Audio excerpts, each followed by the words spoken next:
차가운 비바람이 거세게 몰아치는 밤이었다. 서울의 야경은 화려한 불빛으로 가득했지만 그 빛마저도 맹렬한 폭풍우 앞에서는 무력했다.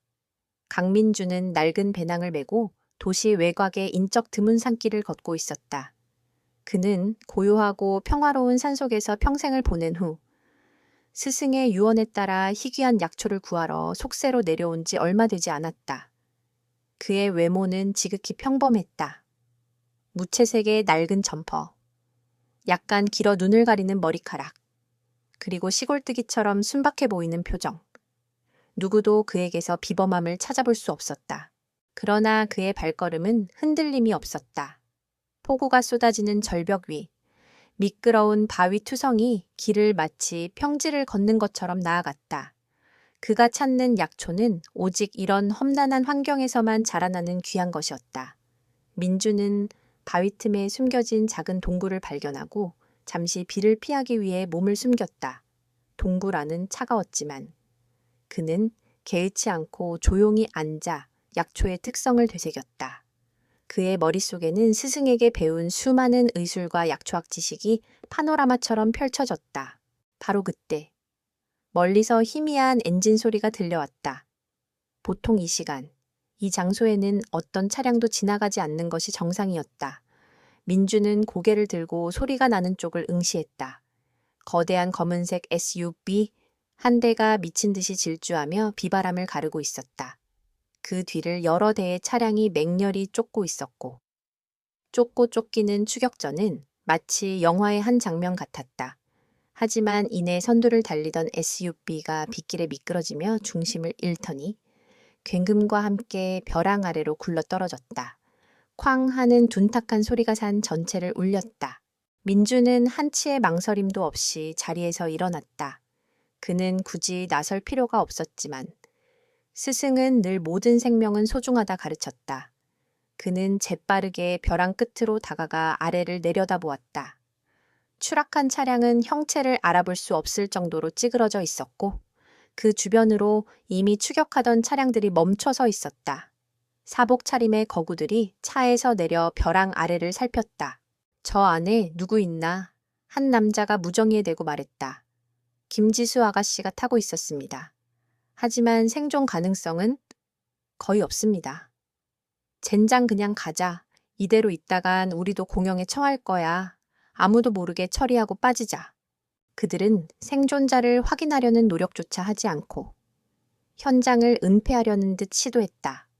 민주는 그들의 대화를 듣고 미간을 찌푸렸다.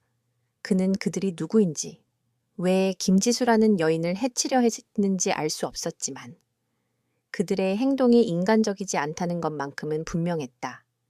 민주는 몸을 숨기고 그들이 자리를 뜨기를 기다렸다.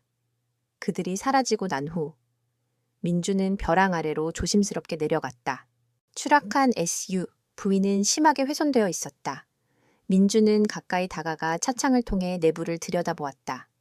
에어백이 터진 운전석에는 운전자가 머리에 피를 흘린 채 의식을 잃었고 뒷좌석에는 한 젊은 여인이 위태롭게 숨을 쉬고 있었다. 그녀는 얼굴이 창백했고 몸 전체가 심하게 뒤틀려 있었다. 그녀의 호흡은 가늘고 불규칙했으며 마치 꺼져가는 불꽃처럼 위태로웠다. 민주는 그녀가 바로 그들이 말한 김지수라는 것을 직감했다. 민주는 깨진 차창을 조심스럽게 뚫고 들어가 그녀의 상태를 살폈다. 그녀의 몸은 여러 곳에 출혈이 있었고 특히 가슴 부위에 심한 충격을 받은 듯했다. 그녀의 눈은 반쯤 감겨 있었고 의식은 희미했다. 민주는 망설이지 않았다. 그는 자신의 손을 그녀의 가슴 위에 올려놓고 조심스럽게 촉진했다. 그녀의 심장 박동은 미약했고 폐는 기능을 거의 상실한 상태였다. 그는 가슴을 부드럽게 누르며 내부 장기의 손상 정도를 파악하려 했다. 바로 그때 그녀의 눈이 희미하게 떠지더니 고통에 찬 표정으로 민준을 바라보았다. 그녀의 입술이 미세하게 움직이며 무언가를 말하려 했다. 도와주세요. 그녀의 목소리는 너무나 가늘어 비바람 소리에 묻힐 뻔했다. 민주는 그녀의 눈을 똑바로 쳐다보며 말했다. 괜찮습니다. 걱정하지 마세요. 제가 당신을 치료하겠습니다. 그는 그녀의 가슴팍에 손을 얹고 자신의 내공을 천천히 불어넣기 시작했다. 보통 사람이라면 상상조차 할 수 없는 기를 이용한 치료법이었다. 그의 손끝에서 따뜻한 기운이 그녀의 몸속으로 스며들자 그녀의 고통스러운 표정이 서서히 누그러졌다. 동시에 민준의 입에는 땀방울이 송골송골 맺혔다. 내상을 치료하는 것은 엄청난 에너지를 소모하는 일이었다. 그는 그녀의 폐와 심장을 회복시키기 위해 집중했고 조심스럽게 그녀의 가슴을 지압하며 기의 흐름을 조절했다. 이때 멀리서 또 다른 차량의 불빛이 보였다. 이번에는 구급차와 경찰차들이었다. 누군가 추락사고를 신고한 모양이었다. 민주는 서둘러 치료를 마무리하고 그녀의 몸에서 손을 뗐다. 그녀의 호흡은 이전보다 훨씬 안정되었고 창백했던 얼굴에 미약하게 남아 혈색이 돌았다. 그녀의 의식은 여전히 희미했지만 생명력은 확연히 돌아왔다. 구급대원들이 현장에 도착하여 민준을 발견했다. 그들은 엉망진창인 차량 속에서 멀쩡히 앉아있는 민준을 보고 의아해했다. 여기서 뭐 하시는 겁니까? 환자분은 괜찮으신가요? 민준은 침착하게 대답했다. 네, 응급처치를 했습니다. 지금 바로 병원으로 옮기셔야 합니다. 구급대원들은 그의 말에 의심스러운 표정을 지었지만 일단 그녀를 들것에 싣고 서둘러 병원으로 향했다. 민주는 그들이 사라지는 것을 지켜보고 홀로 다시 산길을 올랐다. 그는 자신이 누구에게 응급처치를 했었는지 알지 못했고 알려고도 하지 않았다. 그에게는 그저 하나의 생명을 구한 평범한 밤이었을 뿐이었다. 그는 다시 자신의 약초를 찾아 나섰고 빗줄기는 여전히 거세게 쏟아지고 있었다. 이튿날 대한민국 최대 재벌인 JK그룹의 수장 김태성 회장은 딸 지수의 추락사고 소식을 듣고 병원으로 달려왔다. 그의 얼굴은 분노와 공포로 일그러져 있었다.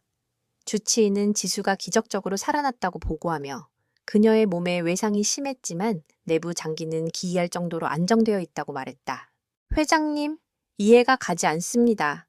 충격이 심했는데 심장과 폐의 손상이 거의 없다는 건 기적에 가깝습니다. 마치 누군가 전문적인 처치를 한 것처럼 보입니다.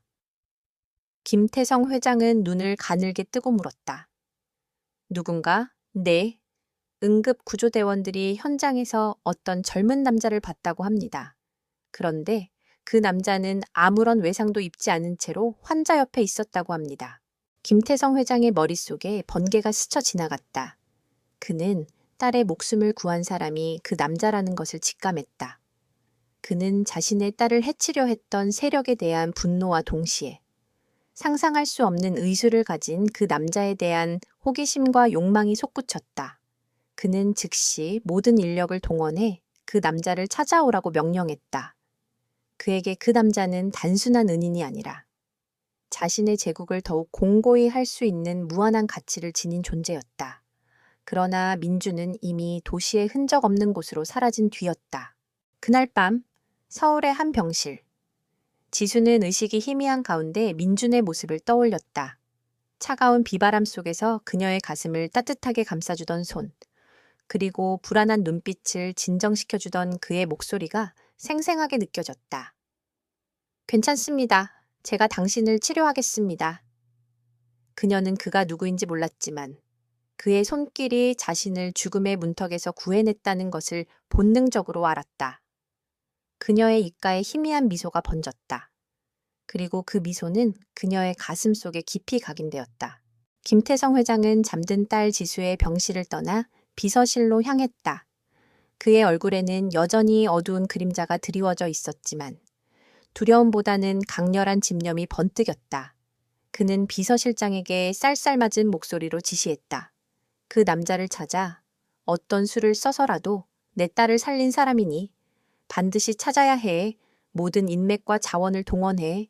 비서실장은 긴장한 표정으로 고개를 숙였다.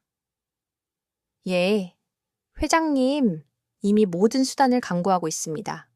그런데 회장님, 병원 측에서 어떤 남자가 지수 아가씨의 가슴을 만졌다는 이상한 보고를 했습니다.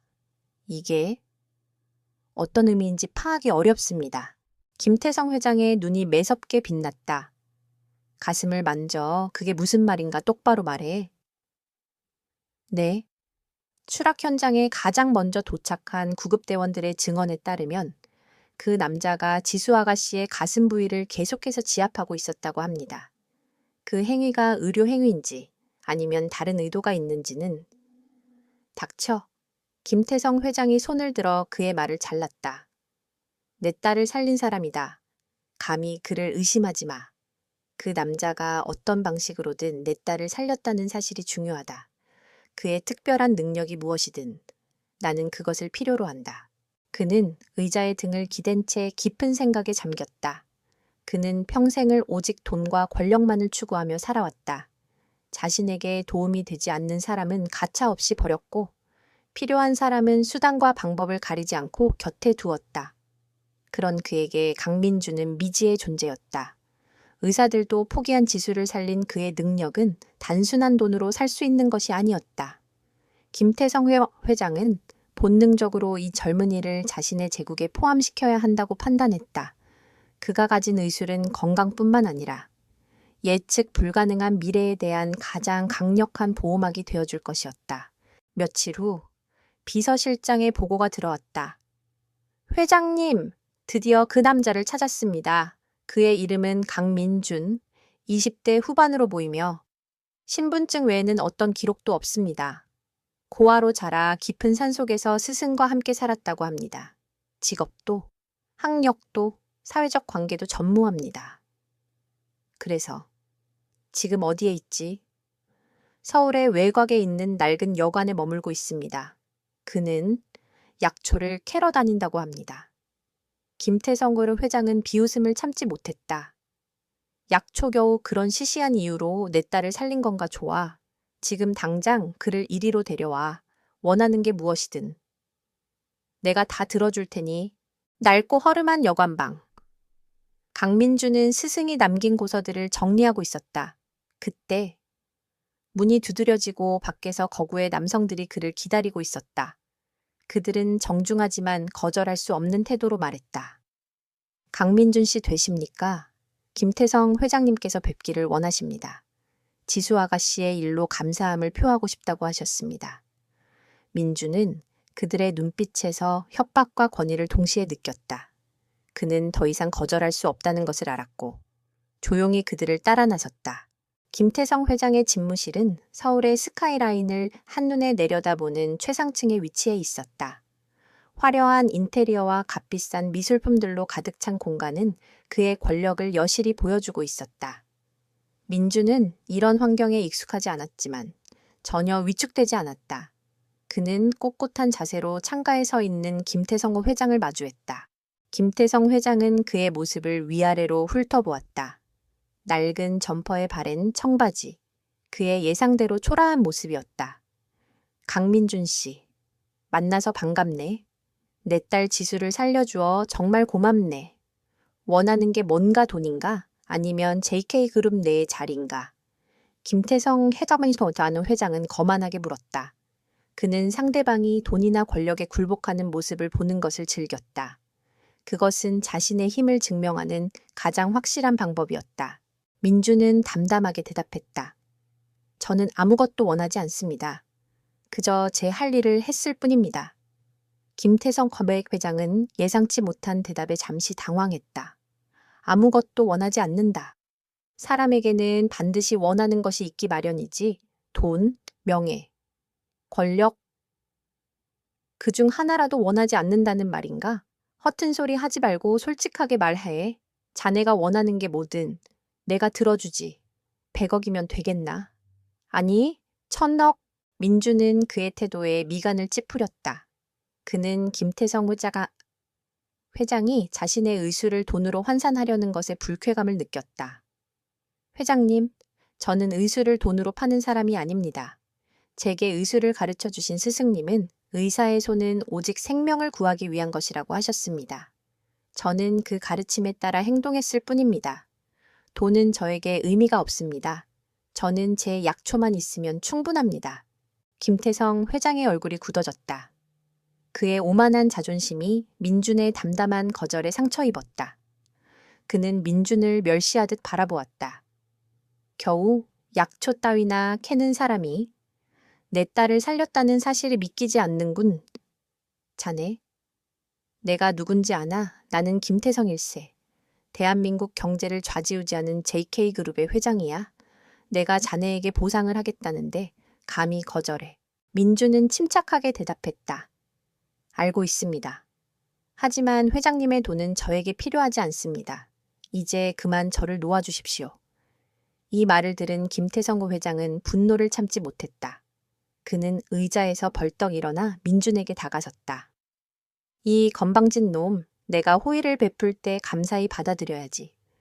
감히 내 심기를 건드려 네가 얼마나 대단한 의술을 가졌는지 모르겠지만 나는 너 같은 초라한 녀석에게 내 딸의 목숨값을 매겨주려는 것이다. 이것은 내게 최고의 영광이어야 해. 그의 목소리는 분노로 떨렸고 집무실안은 팽팽한 긴장감으로 가득 찼다. 민주는 그의 분노에 아랑곳하지 않고 차분한 눈빛으로 김태성 회장을 응시했다.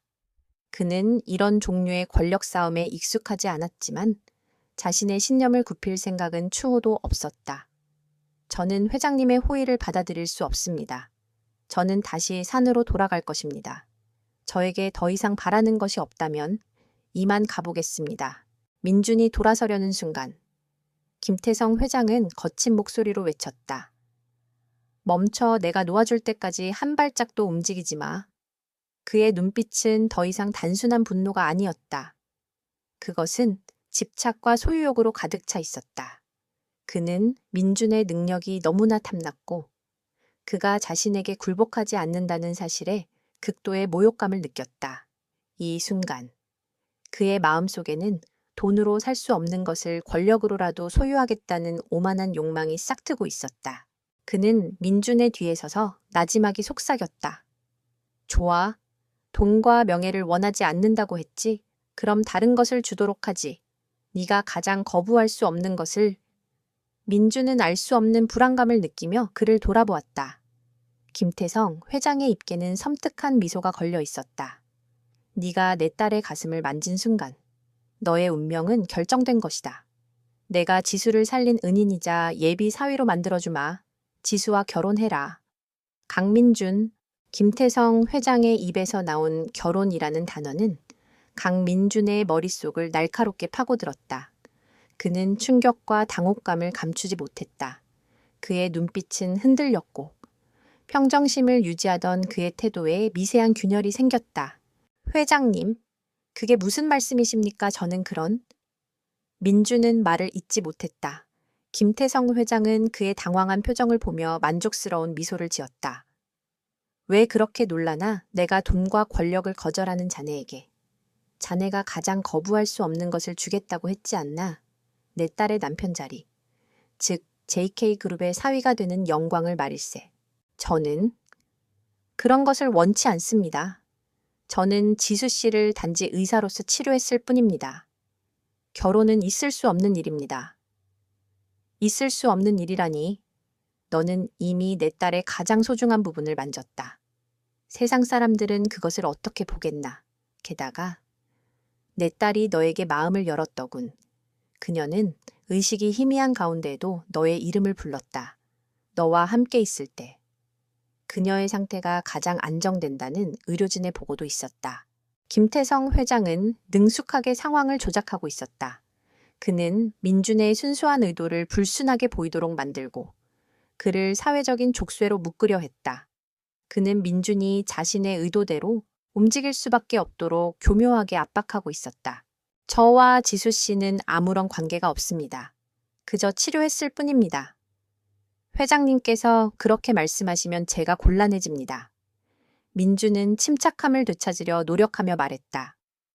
곤란해져 네가 곤란할까? 아니면 내가 곤란해질까? 김태성 회장의 눈빛이 더욱 사나워졌다. 네가 만약 이 결혼을 거절한다면 나는 내 딸을 치료했다는 너의 의술을 의심할 수밖에 없을 것이다.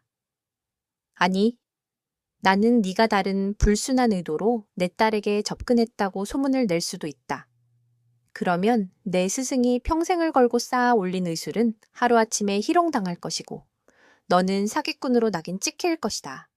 너는 이 거대한 서울에서 더 이상 발붙일 곳이 없을 것이다. 민주는 주먹을 꽉 쥐었다. 그의 순수한 의도가 오만과 권력에 의해 더럽혀지고 있었다. 그는 자신의 명예보다도 스승의 가르침과 의술이 모욕당하는 것을 참을 수 없었다. 회장님은 저를 협박하고 계시는군요. 협박이라니 나는 그저 제안을 하고 있는 것뿐이다. 내 제안을 받아들이면 너는 내 딸의 남편이 되어 안정된 삶을 살 수 있고 네 의술은 더 넓은 세상에 펼쳐질 것이다. 거절한다면 너는 모든 것을 잃게 될 것이다. 김태성 회장은 민준의 반응을 살피며 그의 약점을 찾아냈다. 민준이 돈이나 명예에는 관심이 없지만 그에게 스승과 의술은 가장 중요한 가치였다. 김태성 회장은 바로 그 부분을 파고들었다. 그는 민준이 아무리 뛰어난 능력을 가졌더라도 그가 사회적 기반이 없는 고아라는 점을 이용해 그를 굴복시키려 했다. 민준은 깊은 고민에 빠졌다.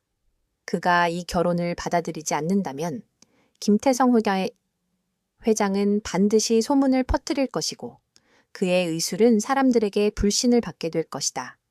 그의 스승은 민준에게 의술을 통해 세상을 이롭게 하라고 가르쳤는데 만약 그가 사기꾼으로 낙인 찍힌다면 그 가르침을 실현할 수 없게 된다. 그는 진퇴양난의 상황에 놓였다. 회 회장님, 제가 만약 이 결혼을 받아들인다면 지수 씨의 동의는 있으십니까? 민주는 마지막 희망을 걸고 물었다. 동의하, 내 딸은 아직 의식이 온전치 않다.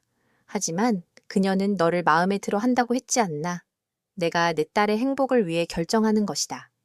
네가 내 딸을 살렸으니 나는 너를 가족으로 받아들일 것이다. 이 얼마나 영광스러운 일인가. 김태성 회장의 오만함은 끝이 없었다. 그는 자신의 딸마저도 자신의 소유물처럼 다루고 있었다. 민주는 그가 자신의 힘을 얼마나 맹신하고 있는지 깨달았다. 그는 더 이상 이 상황을 피할 수 없다는 것을 직감했다. 그는 스승의 가르침과 자신의 명예를 지키기 위해 김태성 회장의 불합리한 제안을 받아들일 수밖에 없었다. 알겠습니다. 회장님의 제안을 받아들이겠습니다. 민준의 목소리는 낮았지만 단호했다. 김태성 회장의 얼굴에는 승자의 미소가 번졌다. 아주 현명한 선택일세. 후회하지 않을 거야. 자, 이제부터 너는 내 가족이 되는 것이다. 내 딸의 병실로 가서 그녀를 만나보도록 해. 그녀가 너를 보고 기뻐할 거야. 민주는 무거운 발걸음을 옮겨 지수가 입원해 있는 병실로 향했다.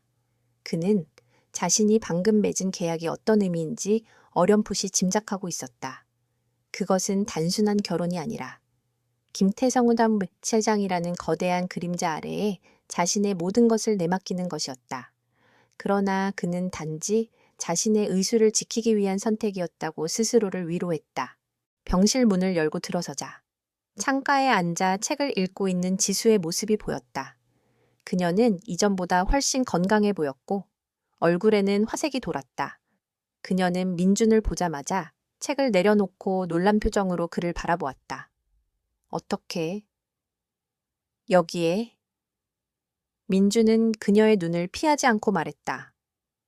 안녕하세요. 강민준입니다. 지수는 자리에서 일어나 민준에게 다가왔다. 정말 고맙습니다. 당신 덕분에 제가 살았어요. 아버지가 당신을 찾아낼 줄은 몰랐네요. 그녀의 목소리는 진심으로 감사하는 마음이 담겨 있었다. 괜찮습니다. 저는 그저 제가 할 일을 했을 뿐입니다. 아니요. 당신이 아니었으면 전 이미 죽었을 거예요. 제가 어떻게 감사를 표해야 할지. 그녀는 잠시 머뭇거리더니 조심스럽게 물었다. 그런데 아버지께서 무슨 말씀을 하셨나요? 민주는 그녀의 맑은 눈을 보며 차마 김태성 회장의 제안을 말할 수 없었다.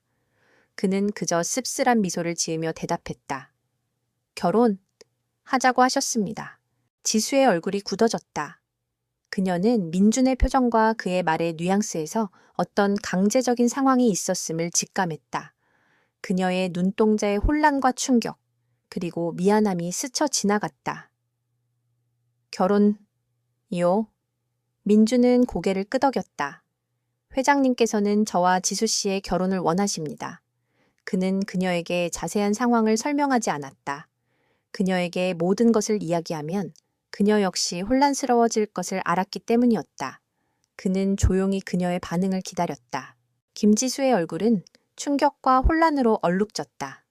그녀는 자신이 듣고 있는 말이 현실인지 믿기지 않는다는 듯 민준을 멍하니 바라보았다. 그녀의 머릿속에서는 아버지의 완고함과 민준의 담담한 표정이 교차하며 이해하기 힘든 퍼즐을 만들고 있었다. 결혼? 이라니오 아버지께서 정말 그렇게 말씀하셨다는 건가요? 제가 의식이 없을 때 무슨 일이 있었던 거죠? 지수의 목소리는 미약하게 떨렸다. 그녀는 민준이 자신을 구해준 것에 대해 진심으로 감사했지만 그 감사함이 강제적인 결혼으로 이어진다는 사실은 납득할 수 없었다.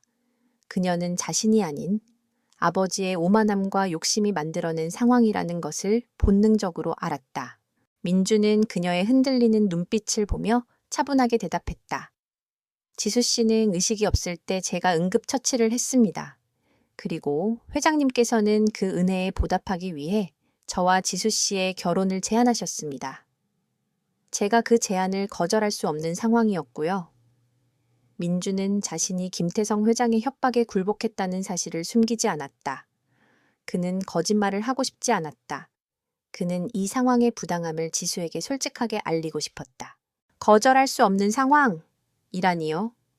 네, 회장님은 제가 만약 그 제안을 거절하면 제 의술을 불순한 목적으로 사용했다고 소문을 내겠다고 하셨습니다. 저에게는 스승님의 가르침과 의술이 전부입니다. 그것이 훼손되는 것을 막기 위해 저는 회장님의 제안을 받아들였습니다. 민준의 고백에 지수는 깊은 죄책감을 느꼈다. 자신 때문에. 아버지가 한 은인을 협박하고 억지로 자신과의 결혼을 추진했다는 사실이 그녀를 괴롭혔다. 그녀는 민준에게 진심으로 미안함을 느꼈다. 죄송해요. 정말 죄송합니다. 아버지의 오만함이 당신에게 이런 불합리한 일을 강요하다니 제가 어떻게 해야 할지 모르겠어요. 지수는 고개를 숙이며 눈물을 글썽겼다. 그녀는 항상 아버지의 그늘 아래서 살아왔다.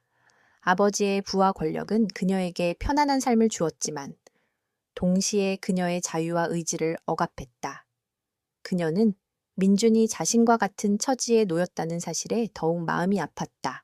민준은 그녀의 어깨에 손을 올리고 조용히 말했다. 지수 씨의 잘못이 아닙니다. 이 모든 것은 회장님의 욕심과 오만함 때문에 생긴 일입니다. 지수 씨는 그저 회장님의 딸이라는 이유로 이 상황에 놓였을 뿐입니다. 저 역시 마찬가지고요. 그의 따뜻한 위로의 지수는 고개를 들고 민준을 바라보았다. 그녀는 그의 눈에서 어떤 연민이나 동정심이 아닌 깊은 이해와 침착함을 읽을 수 있었다. 그 순간. 그녀는 이 남자가 자신이 생각했던 것보다 훨씬 더 강하고 올곧은 사람이라는 것을 깨달았다. 그래도 당신이 원치 않는 결혼을 하게 만들었다는 사실이 너무 괴로워요. 제가 아버지께 말씀드릴게요. 이 결혼은 무효라고. 아닙니다. 지수 씨, 회장님의 뜻은 이미 확고합니다. 그리고 저 또한 이미 그 제안을 받아들였습니다. 이 시점에서 회장님의 뜻을 거스르는 것은 더 큰 문제를 야기할 수 있습니다. 우리가 할 수 있는 일은 이 상황을 최대한 슬기롭게 헤쳐나가는 것뿐입니다. 민주는 냉정하고 현실적으로 말했다. 그는 김태성 회장의 집착이 얼마나 무서운 것인지 이미 알고 있었다. 괜히 반항하다가는 스승과 자신의 의술뿐만 아니라 지수에게도 해가 될 수 있다는 것을 직감했다. 하지만 그렇다고 해서 우리가 결혼을 할 수는 없잖아요. 우리는 서로 아무것도 모르는 사이인데요. 그렇겠죠. 하지만 우리는 어쩔 수 없는 상황에 놓였습니다. 회장님께서 원하시는 대로 우리는 결혼을 할 겁니다. 그러나 그 결혼은 형식적인 것이 될 것입니다. 저는 제 생활을 할 것이고 지수 씨는 지수 씨의 생활을 하십시오. 우리는 서로에게 아무런 간섭도 하지 않을 겁니다.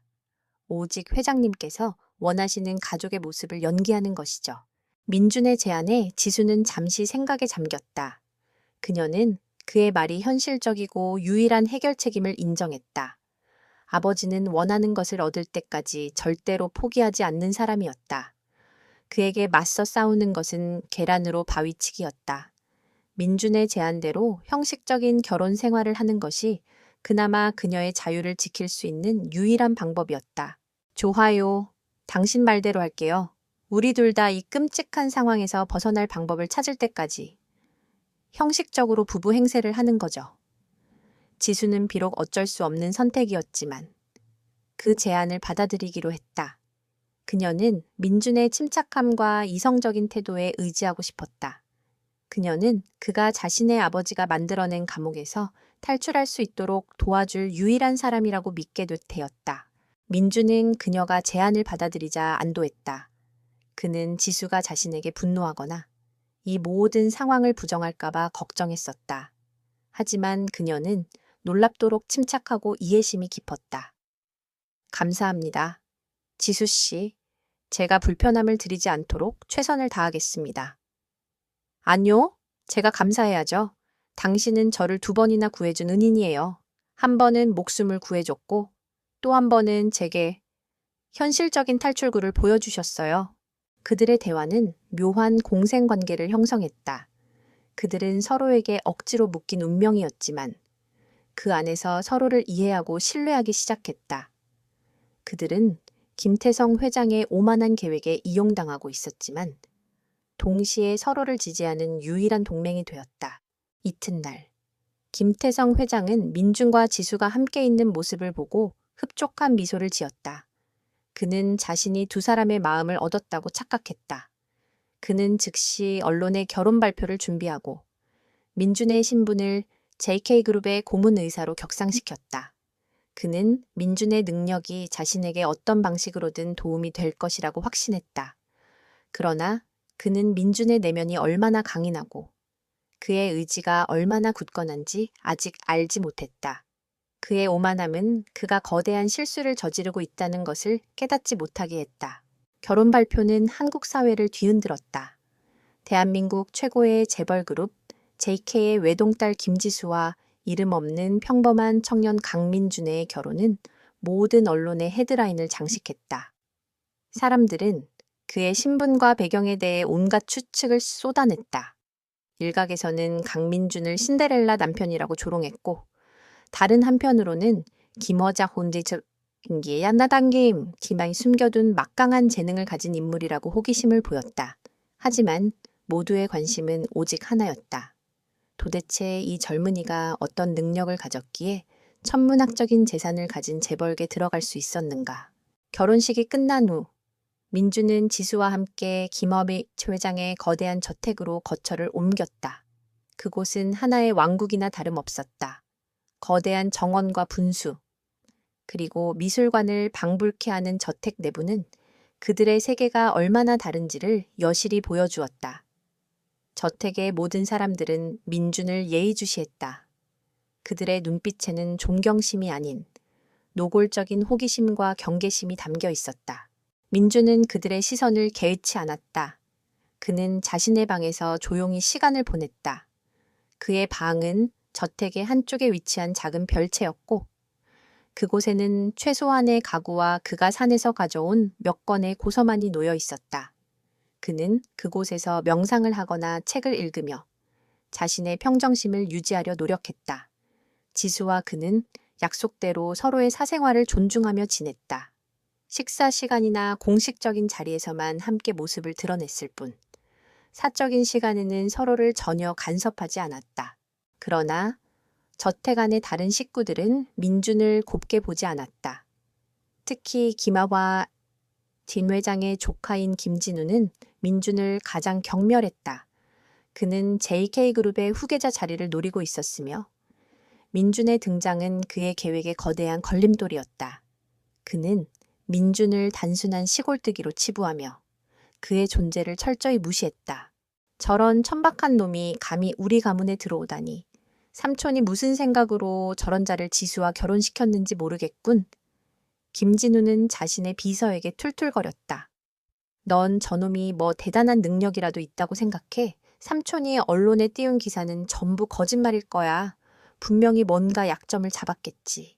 김진우는 민준의 약점을 찾아내 그를 망신시키고 싶었다. 그는 민준을 감시하기 시작했다. 민준이 아침에 조용히 정원을 거닐고, 낮에는 별채에 틀어박혀 책을 읽고, 저녁에는 별채에 딸린 작은 텃밭을 가꾸는 모습을 보며 김진우는 더욱 민준을 하찮게 여겼다. 뭐야, 저놈. 재벌게 들어와서 한다는 게 겨우 텃밭이나 가꾸는 거였어. 웃기지도 않는군. 내가 저런 놈에게 후계자 자리를 뺏길까봐 겁먹었다니. 그러나 김진우는 몰랐다. 민준이 가꾸는 텃밭에는 단순한 채소가 아닌 그가 직접 구해온 희귀한 약초들이 심어져 있었다. 민준은 이 약초들을 이용해 자신의 몸을 단련하고 언젠가 지수에게 발생할지 모를 위협에 대비하고 있었다. 그는 겉으로는 조용하고 평범해 보였지만 그의 내면은 누구보다 강하고 치밀했다. 그는 모든 것을 관찰하고 있었다. 김진우의 교활함, 저택 사람들의 위선, 그리고 지수에게 드리워진 알 수 없는 그림자까지. 어느 날 저녁, 저택에서 재벌가 인사들을 초대한 파티가 열렸다. 민주는 지수와 함께 참석해야만 했다. 그는 낡은 정장을 입고 나타났지만 그의 눈빛은 맑고 흔들림이 없었다. 사람들은 그를 보고 수군거렸다. 저 사람이 그 사위라면서 별것 없는데 소문에 비해 너무 평범한데 김 회장이 드디어 미쳤나 봐. 딸을 저런 놈한테 시집 보내다니. 김진우는 이때를 놓치지 않았다. 그는 민준에게 다가와 조롱하듯 말했다. 형님, 형님이라고 불러야 할지 참 곤란하군요. JK그룹의 사위가 되셨는데 평생 약초나 캐다 오신 분이니 저희 같은 사람들과는 말이 통하지 않을 것 같습니다. 불편하시더라도 이해해 주세요. 김진우의 비꼬는 말에 주변 사람들은 킬킬 웃었다. 민주는 그의 도발에 넘어가지 않고 차분하게 대답했다. 김진우 씨, 불편해하지 않으셔도 됩니다. 저는 제 삶을 살았고 김진우 씨도 김진우 씨의 삶을 살았을 뿐이니 서로 다를 수밖에 없죠. 민준의 의연한 태도에 김진우는 더욱 화가 났다. 그는 민준을 더 깊은 수렁에 빠뜨리려 했다. 형님, 한 가지 궁금한 게 있습니다. 삼촌께서 형님의 의술이 뛰어나다고 극찬하시더군요. 저희 회사의 고문 의사까지 되셨는데 혹시 저희 부친께서 요즘 앓고 계시는 지병도 고칠 수 있으십니까? 삼촌께서는 형님의 손길이 닿으면 어떤 병도 낫는다고 하셨습니다. 김진우의 부친은 심각한 만성병을 앓고 있었고 여러 병원을 전전했지만 차도가 없었다. 김진우는 민준이 이 병을 고치지 못할 것이라고 확신했다. 그리고 그 실패를 통해 민준의 실체를 폭로하고 그를 JK그룹에서 쫓아낼 계획이었다. 주변 사람들의 시선이 모두 민준에게 쏠렸다. 그가 어떤 대답을 할지 모두가 궁금해했다. 민준의 눈빛이 빛났다. 그는 김진우의 속내를 꿰뚫어 보았다. 고칠 수 있습니다. 민준의 목소리는 낮았지만 단호했다. 파티장의 모든 사람들이 놀라 숨을 죽였다. 김진우는 당황했지만 이내 비웃음을 지으며 말했다. 정말이십니까? 그렇다면 지금 당장 저희 아버지를 진료해 주시겠습니까? 말로만 의술이 뛰어나다고 하지 마시고. 실력을 보여주세요. 민주는 지체 없이 고개를 끄덕였다. 네. 그러죠. 하지만 진료는 이곳에서 하지 않겠습니다. 조용한 곳으로 모셔가 주십시오. 민주는 김진우의 도발을 역이용했다. 그는 이 기회를 통해 자신의 진정한 가치를 증명하고 동시에 김진우의 오만함을 꺾으려 했다. 그는 김 회장의 저택 안에서 자신의 존재감을 서서히 드러내기 시작했다. 그리고 그 첫 번째 단계는 그를 무시하고 조롱하던 자의 약점을 건드리는 것이었다. 김진우는 민준의 자신감 넘치는 태도에 왠지 모를 불안감을 느꼈다. 하지만 그는 이미 주사위를 던졌고 되돌릴 수 없었다. 그는 민준을 데리고 저택의 한쪽에 위치한 서재로 향했다. 그곳에는 김진우의 부친이 고통스러운 표정으로 앉아 있었다. 민준은 그를 조심스럽게 살핀 후 자신의 손을 그의 손목에 얹고 맥을 짚었다. 그의 눈빛은 어느 때보다 진지하고 깊었다. 서재아는 팽팽한 긴장감으로 가득했다. 김진우는 팔짱을 낀 채 비아냥거리는 표정으로 민준을 바라보았다. 그의 아버지는 고통에 찌푸린 얼굴로 얕은 숨을 내쉬고 있었다. 민준은 주변의 시선에 아랑곳하지 않고 오직 환자에게만 집중했다. 그는 맥을 짚는 것만으로도 환자의 내부 상태를 정확하게 파악하고 있었다. 그의 손끝에서 전해지는 미세한 기운은 마치 의학용 스캐너처럼 환자의 몸속을 샅샅이 훑고 있었다. 잠시 후 민주는 조용히 손을 떼고 고개를 들었다. 진단이 끝났습니다. 김진우는 비웃으며 물었다. 그래서 어떻습니까? 이 병도 고칠 수 있습니까? 아니면 그냥 헛소리였습니까? 민주는 김진우의 질문을 무시하고 고통스러워하는 환자에게 말했다. 어르신, 지금 느끼시는 고통은 단순한 지병이 아닙니다.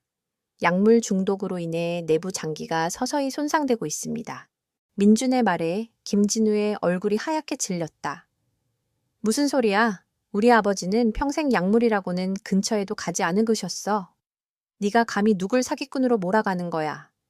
제가 말하는 약물은 마약류가 아닙니다. 장기 복용하면 서서히 몸을 망가뜨리는 성분이 담긴 만성병 치료제입니다. 아마도 어르신께서 드시고 있는 처방약에 몰래 섞여 있을 겁니다. 민준의 말은 칼날처럼 정확했다. 그는 이미 냄새와 맥박만으로도 그 약물의 종류와 효과를 파악하고 있었다. 김진우는 충격을 금치 못했다. 그의 아버지를 독살하려는 음모가 있다는 것을 민준이 밝혀낸 것이다. 그는 분노와 동시에 공포를 느꼈다. 누가 감히 자신의 아버지에게 독을 먹이고 있는가? 그리고 민준은 어떻게 그 사실을 알아냈는가? 그는 민준을 하찮게 여겼던 자신의 오만함이 얼마나 큰 착각이었는지 깨달았다. 민준은 김진우의 동요를 읽고 그의 아버지에게 말했다. 어르신, 제가 해독제를 만들겠습니다. 당분간 모든 약 복용을 중단하시고 제가 처방해드리는 약초를 달여 드십시오. 네, 네. 알겠습니다. 내 목숨을 구해주십시오. 내가 누군가에게 독살당하고 있다니. 김진우의 아버지는 두려움에 떨며 말했다. 민주는 침착하게 고개를 끄덕였다. 걱정 마십시오. 제가 반드시 치료해드리겠습니다. 이 광경을 지켜보던 사람들은 모두 충격에 휩싸였다. 그들은 민준을 조롱하려 모여들었지만 그의 비범한 능력에 압도당했다. 김태성 회장은 이 소식을 듣고 흐뭇한 미소를 지었다. 그는 자신이 선택한 사위가 단순한 행운아가 아닌 진정한 능력자임을 증명했다고 생각했다. 그는 민준을 더욱 신뢰하게 되었고 그의 능력을 더 깊숙이 이용하려 마음먹었다. 하지만 민준은 자신의 의술을 증명한 후에도 김 회장의 곁에 머물지 않았다. 그는 조용히 자신의 별채로 돌아와 약초를 다렸다. 그리고 그 약초를 김진우의 아버지에게 건네주며 그에게 경고했다. 약초를 달인 물을 마신 후 몸에서 독소가 빠져나오는 것을 느끼실 겁니다. 그때 반드시 당신을 해하려 한 사람이 누구인지 알아내십시오. 그 독은 보통 사람이 만들 수 있는 것이 아닙니다. 전문가의 손길이 닿은 것입니다. 민준의 말에 김진우는 더욱 불안해졌다. 그는 아버지를 독살하려 한 배우를 찾아내야 했다. 그는 민준에게 고개를 숙여 감사함을 표했다. 정말 고맙네. 강서방, 내가 자네를 너무 함부로 대했어. 미안하네. 자네의 말을 믿고 반드시 범인을 찾아내겠네. 이후 김진우의 아버지는 민준의 약초를 복용하고 하루가 다르게 건강을 회복했다. 그의 몸에서 독소가 빠져나가면서 기력을 되찾았고 김진우는 그의 경이로운 치유 능력에 경탄을 금치 못했다. 김진우는 이제 민준을 함부로 대할 수 없게 되었다. 오히려 그에게 의지하며 배우를 찾으려 애썼다.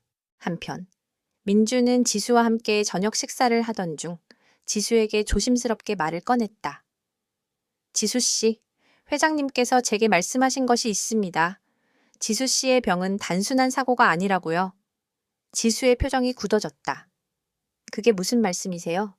제가 지수 씨의 병을 치료하면서 느낀 것입니다. 지수 씨의 몸에는 다른 사람이 만든 기운이 남아 있었습니다. 그것은 마치 지수 씨의 몸을 조종하고 생명력을 갉아먹는 듯한 기운이었습니다. 저는 그것이 단순히 사고로 생긴 것이 아니라고 생각합니다. 민준의 말에 지수는 충격을 받았다. 그녀는 자신의 병이 누군가의 음모에 의한 것이었다는 사실을 믿을 수 없었다. 그녀는 아버지가 이 사실을 알고 있었는지, 그리고 그가 왜 이 사실을 숨겼는지 궁금했다.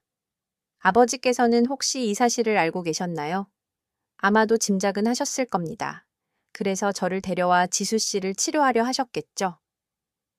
하지만 회장님께서는 이 일을 외부에 알리고 싶지 않아 하시는 것 같습니다.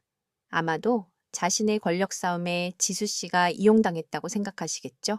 민주는 지수에게 자신의 추측을 솔직하게 말했다. 그는 지수에게 진실을 알리고 싶었다. 그녀가 이 거대한 가문의 그림자 속에서 벗어나 진정한 자유를 찾기를 바랐다. 그렇다면 제 병을 만든 사람은 대체 누구일까요?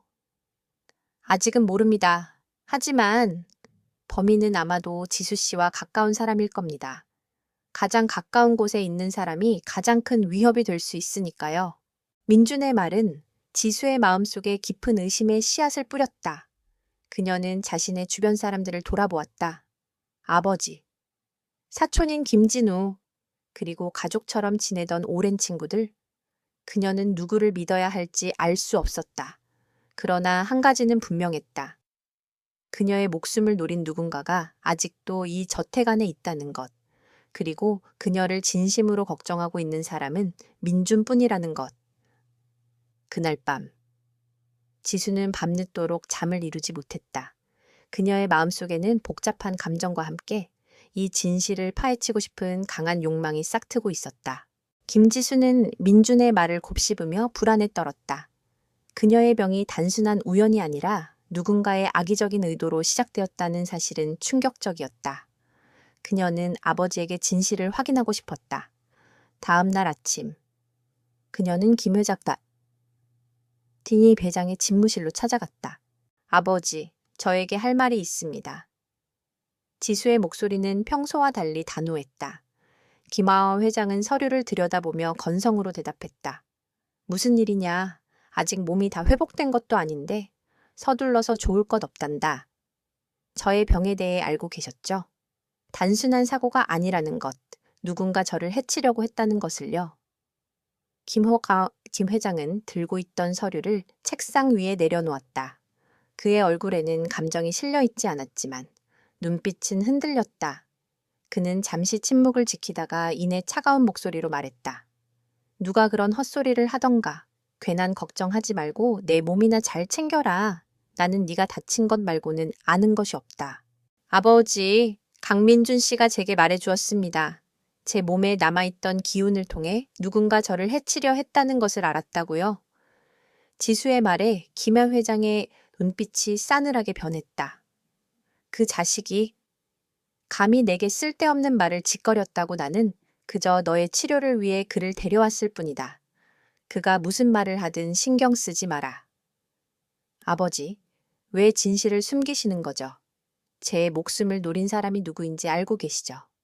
혹시 아버지의 사업과 관련이 있나요? 닥쳐라. 김 회장은 자리에서 벌떡 일어나 지수에게 소리쳤다. 그의 분노는 폭발적이었다. 네가 감히 내 사업을 의심해. 내가 지금까지 얼마나 힘들게 이 자리에 왔는데 나는 오직 너를 지키기 위해 모든 것을 해왔다. 그 자식의 헛소리를 믿고 날 의심하다니 당장 내 방으로 돌아가라. 그리고 그 놈에게 접근하지 마라. 김 회장의 반응은 지수에게 모든 것을 말해주고 있었다. 그는 진실을 알고 있었고 그 진실이 자신의 권력과 관련이 있다는 것을 인정하고 싶지 않아 했다. 그는 딸의 안전보다 자신의 명예와 권력을 더 중요하게 여기는 듯 보였다. 지수는 실망감과 분노를 느끼며 서재를 나왔다. 그녀는 아버지에게 더 이상 기댈 수 없다는 것을 깨달았다. 그녀의 유일한 희망은 민준뿐이었다. 그날 밤, 민준은 자신의 별채에서 약초를 다듬고 있었다. 그때 지수가 문을 열고 들어왔다. 그녀의 눈은 빨갛게 충혈되어 있었고 얼굴에는 슬픔과 분노가 뒤섞여 있었다. 강민준 씨, 당신의 말이 맞았어요. 아버지는 모든 것을 알고 계셨어요. 하지만 저에게 진실을 말해주지 않으셨어요. 당신의 말을 믿지 말라고 하셨어요. 그저 저의 병을 이용해 당신을 이 집안에 묶어두려 한 거죠. 아버지의 사업에 도움이 될 거라고 생각해서요. 지수의 목소리는 떨렸다. 그녀는 자신의 아버지가 자신의 목숨을 노린 배우를 알면서도 자신의 사업적 이익 때문에 침묵했다는 사실에 깊은 상처를 받았다. 민주는 지수에게 따뜻한 차 한 잔을 건네주었다. 지수 씨, 울지 마십시오. 당신의 잘못이 아닙니다.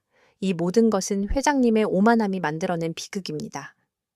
하지만 저는 어떻게 해야 할지 모르겠어요. 제 목숨을 노린 사람이 아직도 이 집안에 있을지도 모르는데 저는 누구를 믿어야 할까요? 저를 믿으십시오.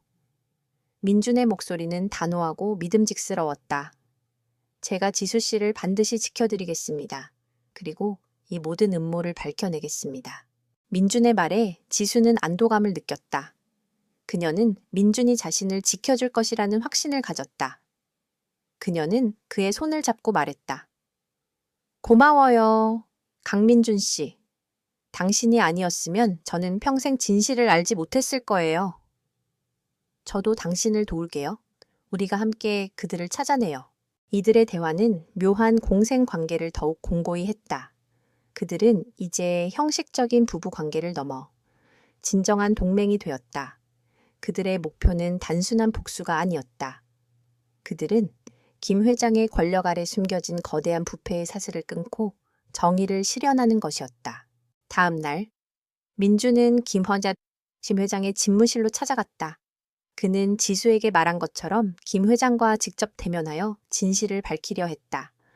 회장님, 저에게 할 말이 있습니다. 김 회장은 민준을 쌀쌀맞게 바라보았다. 네가 감히 지수에게 쓸데없는 말을 했다고 들었다. 나는 경고했다. 내 딸에게 접근하지 마. 네가 아무리 능력이 뛰어나도 나의 허락 없이는 아무것도 할 수 없어. 저는 지수 씨에게 진실을 말했을 뿐입니다. 회장님께서 숨기려 했던 진실을요. 지수 씨의 병은 우연이 아닙니다. 회장님께서 이 사실을 알고 계신 것도 압니다. 제가 직접 증거를 찾아냈습니다. 민주는 김진우의 아버지를 치료하는 과정에서 얻은 정보와 지수의 몸에 남겨진 기운을 통해 얻은 단서들을 종합해 김 회장에게 제시했다. 김 회장은 민준의 담담한 태도에 분노를 느꼈다. 그는 민준을 무시하고 조롱하며 말했다. 네가 감히 내게 협박을 해. 네가 그런 시시한 증거를 가지고 무슨 일을 할 수 있다고 생각하나? 나는 이 거대한 제국을 세운 사람이다. 너 같은 시골뜨기 한 명을 무너뜨리는 것은 일도 아니다. 김 회장의 오만함은 극에 달했다. 그는 민준의 경고를 무시하고 그의 능력을 과소평가했다. 그는 자신이 가진 돈과 권력으로 모든 것을 해결할 수 있다고 믿었다. 이 순간 김태성 회장은 자신이 파멸의 길로 걸어 들어가고 있다는 것을 전혀 깨닫지 못했다. 김태성의 회장의 오만함은 그의 눈을 멀게 했다. 그는 민준을 그저 잠시 이용할 수 있는 도구라고 여겼다. 민준이 제시한 증거들은 김 회장에게는 아무런 위협도 되지 않았다. 그의 머릿속에는 오직 하나. 자신의 권력과 돈으로 모든 것을 해결할 수 있다는 확신뿐이었다. 좋아. 네가 그토록 진실을 원한다면 내가 보여주마. 김 회장은 득이양양한 미소를 지으며 말했다.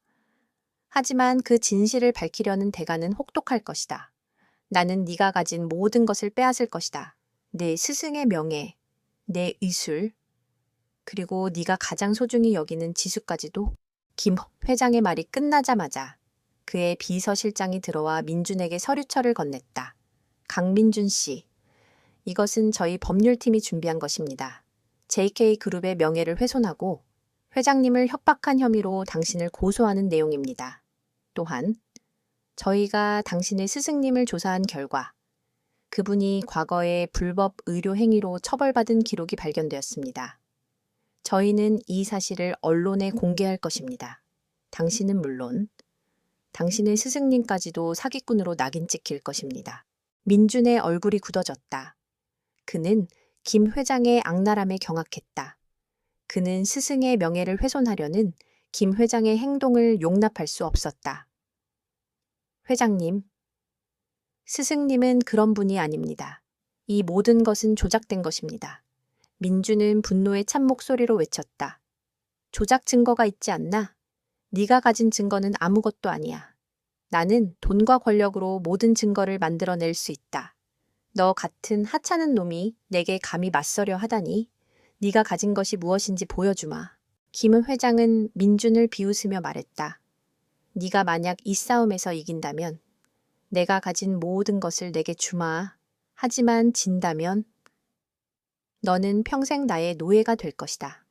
네 의술은 오직 나의 이익을 위해서만 사용될 것이다. 그리고 지수는 네가 아닌 내가 원하는 사람과 결혼하게 될 것이다. 어떠냐? 이 게임을 받아들이겠나? 민주는 김 회장의 도발을 받아들였다.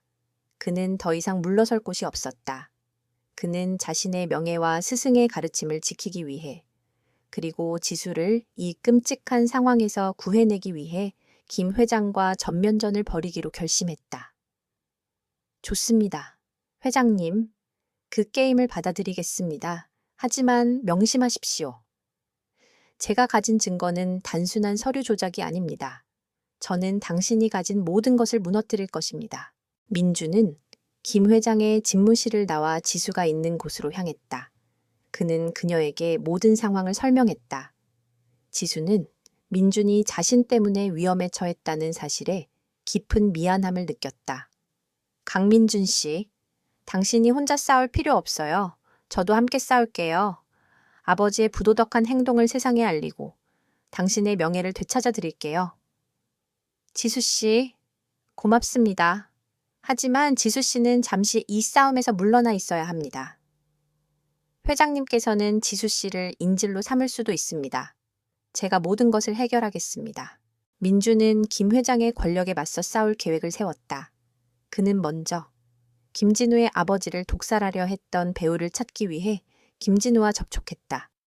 김진우 씨, 당신의 아버지를 해하려 했던 배우를 찾고 싶으시죠? 제가 알려드리겠습니다. 그 사람은 바로 김진우 씨의 비서실장입니다. 민준의 말에 김진우는 충격에 휩싸였다. 그는 자신의 가장 믿음직한 부하가 자신의 아버지를 해치려 했다는 사실을 믿을 수 없었다. 말도 안 돼. 내 비서실장이 왜? 그 비서실장은 김 회장의 하수인입니다. 그는 김 회장의 명령에 따라 당신의 아버지를 제거하려 한 것입니다. 그리고 이 모든 것은 당신이 후계자 자리를 노리는 것을 막기 위함입니다. 김 회장님께서는 당신이 아니라 자신의 친아들인 김진호 씨에게 후계자 자리를 물려주려 하셨습니다. 민주는 김 회장과 김진우 사이의 갈등을 이용했다. 그는 김진우에게 진실을 밝혀 그가 김 회장에게서 돌아설 수밖에 없게 만들었다. 김진우는 자신의 야망이 아버지의 희생 위에 세워지고 있었다는 사실에 분노했다. 그는 더 이상 김 회장을 옹호할 수 없었다. 그는 민준과 손을 잡고 김 회장의 비리를 폭로하기로 결심했다. 민준은 김진우의 도움을 받아 김 회장의 모든 비자금 내역과 부패한 정치인들과의 관계를 담은 비밀 자료를 손에 넣었다. 그는 이 자료를 익명의 제보자로 언론에 흘렸다. 그리고 그 자료는 대한민국 사회에 거대한 파장을 일으켰다. JK그룹의 비자금 스캔들, 정치인들과의 유착 관계가 모두 드러나면서 김혹원 회장은 여론의 문매를 맞게 되었다. 김 회장은 언론의 보도에 당황했지만 그는 자신의 권력을 이용해 언론을 통제하려 했다. 그러나 민준이 흘린 자료는 너무나 방대하고 정확했다. 김 회장이 손을 쓸 틈도 없이 검찰이 움직이기 시작했다. 그의 집무실은 압수수색을 당했고 그와 관련된 모든 사람들은 조사를 받기 시작했다. 김 회장의 제국은 서서히 무너져 내렸다. 그의 충성스러운 부하들은 하나둘씩 그를 배신했고 그의 권력에 기생하던 정치인들은 모두 그의 곁을 떠났다. 김 회장은 고립되었다. 그는 자신의 오만함이 불러온 결과에 경악했지만 이미 늦었다. 그는 민준을 과소평가했고 그 대가로 자신의 모든 것을 잃게 되었다. 김태성 회장의 제국은 걷잡을 수 없이 무너져 내렸다. 언론은 연일 그의 비리에 대한 기사를 쏟아냈고 그의 이름은 탐욕과 부패의 대명사가 되었다. 검찰의 수사망은 그의 모든 재산과 인맥을 옥죄어 들어왔다. 그의 충신들은 등을 돌렸고 경쟁 기업들은 그의 빈자리를 차지하기 위해 달려들었다. 민주는 이 모든 상황을 조용히 지켜보았다. 그는 김태성 회장의 몰락이 자신의 복수가 아닌 그 자신의 오만함과 탐욕이 불러온 당연한 결과임을 알고 있었다. 그는 자신이 가진 힘을 정의를 위해 사용했고 그 결과는 너무나 명확했다. 이 소용돌이 속에서 가장 힘들었던 사람은 김지수였다. 그녀는 자신의 아버지가 얼마나 부도덕한 인물이었는지, 그리고 자신의 병이 오직 아버지의 권력을 위한 음모였다는 사실에 깊은 상실감을 느꼈다. 그녀는 아버지의 권력 아래에서 아무것도 모른 채 살아왔던 자신의 무력함에 좌절했다. 민주는 그런 지수의 옆을 지켜주었다. 그는 지수에게 어떤 위로의 말도 건네지 않았다. 그저 묵묵히 그녀의 손을 잡고 그녀의 슬픔을 함께 나누었다. 그들의 관계는 더 이상 형식적인 부부 관계가 아니었다. 그들은 서로에게 진정한 동반자이자 삶의 무게를 함께 지고 갈 수 있는 유일한 존재가 되었다. 어느 날, 김태성 회장은 모든 것을 잃고 초라한 모습으로 민준을 찾아왔다. 그의 눈은 더 이상 오만함으로 가득 차 있지 않았다. 그것은 공허함과 절망으로 가득 찬 눈이었다. 네가 이 모든 일을 꾸몄다는 말인가? 김 회장의 목소리는 힘이 없었다. 민주는 그를 똑바로 바라보며 말했다. 회장님, 저는 아무것도 꾸미지 않았습니다. 저는 단지 회장님께서 숨기려 했던 진실을 세상에 보여주었을 뿐입니다. 이 모든 것은 회장님의 오만함이 불러온 결과입니다. 지수 씨의 병을 이용하고 저를 협박하고 스승님의 명예를 훼손하려 했던 회장님의 욕심이 당신을 이 지경으로 만들었습니다. 김화 회장은 민준의 말에 반박하지 못했다. 그는 자신의 욕심 때문에 가장 소중한 딸의 목숨을 위험에 빠뜨렸고 자신의 은인을 적으로 만들었다.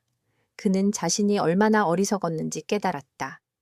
내가 졌다. 네가 이겼다. 강민준, 네가 원하는 게 뭐든 다 주마. 제발 이 모든 것을 멈춰다오. 내가 가진 모든 것을 내게 주겠다. 민주는 김 회장의 제안을 단호히 거절했다. 회장님, 저는 아무것도 원하지 않습니다. 저는 처음부터 돈이나 권력에 관심이 없었습니다. 제가 원하는 것은 오직 정의였습니다. 그리고 이제 정의는 실현되었습니다. 회장님은 자신의 죄에 대한 대가를 치르셔야 합니다. 바로 그때 김지수가 방으로 들어왔다. 그녀는 민준의 곁에 서서 아버지에게 말했다. 아버지, 그만하세요. 더 이상 버티려고 하지 마세요. 아버지가 원한 것이 무엇이었든 이제는 다 끝났어요. 아버지는 저의 목숨을 담보로 권력을 지키려 했지만 결국 모든 것을 잃었어요. 이제라도 모든 것을 내려놓고 반성하세요. 지수의 말에 김 회장은 고개를 들고 딸을 바라보았다. 그의 눈에는 눈물이 고였다. 그는 자신이 그토록 사랑했던 딸에게 가장 큰 상처를 주었다는 사실에 고통스러워했다. 그는 모든 것을 포기했다는 듯 조용히 고개를 떨구었다. 며칠 후 검찰은 김태성 회장을 구속했다. JK그룹은 해체 절차에 들어갔고 그의 모든 재산은 사회에 환원되었다. 김태성 회장은 자신이 쌓아 올린 모든 것을 하루아침에 잃게 되었다. 그는 자신의 오만함이 불러온 비극적인 결말을 온몸으로 받아들여야 했다. 이 모든 소동이 가라앉은 후 지수는 민준에게 말했다. 강민준 씨, 이제 당신은 자유예요. 아버지의 횡포에서 벗어났고 당신의 명예도 되찾았어요. 당신이 원하면 언제든지 산으로 돌아갈 수 있어요. 민주는 지수의 눈을 깊이 들여다보았다. 그의 얼굴에는 미소가 번졌다. 지수 씨, 저는 이제 더 이상 혼자가 아닙니다. 저는 당신과 함께 있습니다. 저는 당신이 혼자 남겨지는 것을 원치 않습니다. 민준의 말에 지수는 눈물을 글썽였다. 그녀는 민준이 자신을 진심으로 생각하고 있다는 것을 느꼈다. 그녀는 그의 품에 안겨 흐느꼈다. 그들의 관계는 더 이상 강제적인 것이 아니었다. 그것은 서로의 고통을 이해하고 치유해주는 진정한 사랑으로 변모했다. 시간은 모든 상처를 치유하듯 김태성 회장의 몰락 이후의 혼돈을 서서히 정리했다. JK그룹은 완전히 해체되었고 김 회장은 자신의 죄에 대한 법적인 책임을 지게 되었다. 그의 거대했던 저택은 사회에 기부되어 복지시설로 탈바꿈했고 그 안의 모든 화려한 미술품과 가구들은 제자리를 찾아갔다. 그의 제국은 사라졌지만 그 자리에 새로운 희망의 씨앗이 뿌려지고 있었다. 민준과 지수는 그 모든 소란에서 벗어나 조용하고 평화로운 삶을 시작했다. 그들은 서울의 외곽, 한적한 곳에 작은 집을 마련했다. 그곳에는 화려한 장식품 대신 그들이 직접 가꾼 작은 정원과 민준이 산에서 가져온 고서들이 자리 잡고 있었다. 민준은 자신의 의술을 더 이상 거대한 권력에 이용하지 않고 도움이 필요한 사람들을 위해 사용했다. 그는 가난하고 병든 사람들을 치료하며 스승의 가르침을 진정으로 실현해 나갔다. 지수는 그런 민준의 든든한 조력자가 되었다. 그녀는 그의 의술이 더 많은 사람들에게 닿을 수 있도록 체계적인 시스템을 만들고 그를 돕는 자원봉사자들을 모았다. 그들의 삶은 이전과 완전히 달랐다. 화려한 파티도, 사치스러운 쇼핑도, 숨 막히는 권력 싸움도 없었다. 하지만 그들의 얼굴에는 진정한 행복이 깃들어 있었다. 그들은 서로의 눈을 마주보며 웃었고 그 웃음 속에는 서로에 대한 깊은 신뢰와 사랑이 담겨 있었다. 그들은 서로의 과거를 이해하고 미래를 함께 만들어가는 진정한 동반자가 되었다. 어느 날 저녁, 민준과 지수는 정원에 앉아 별을 바라보고 있었다. 지수는 민준의 어깨에 기대며 말했다. 강민준 씨, 당신은 저를 2번이나 구해주었어요. 한 번은 저의 목숨을 구해줬고 또 한 번은 이 모든 비극에서 저를 구해줬어요. 당신 덕분에 저는 진정한 삶의 의미를 알게 되었어요. 민주는 그녀의 머리를 부드럽게 쓰다듬으며 말했다. 지수 씨, 저는 그저 제가 할 일을 했을 뿐입니다. 지수 씨는 이미 강하고 현명한 사람이었습니다. 저는 그저 지수 씨가 진정한 자신을 찾을 수 있도록 옆에 있었을 뿐입니다. 그리고 저 또한 지수 씨 덕분에 많은 것을 배웠습니다. 돈과 권력보다 더 소중한 것이 있다는 것을요. 그들은 조용히 서로의 손을 잡았다. 그들의 손에는 따뜻한 온기가 흘렀다. 그들은 서로에게 기대며 함께 삶의 새로운 페이지를 열어나갔다. 그들의 이야기는 억지로 시작된 결혼에서 비롯되었지만 결국 진정한 사랑과 정의가 승리하는 아름다운 결말을 맞이했다.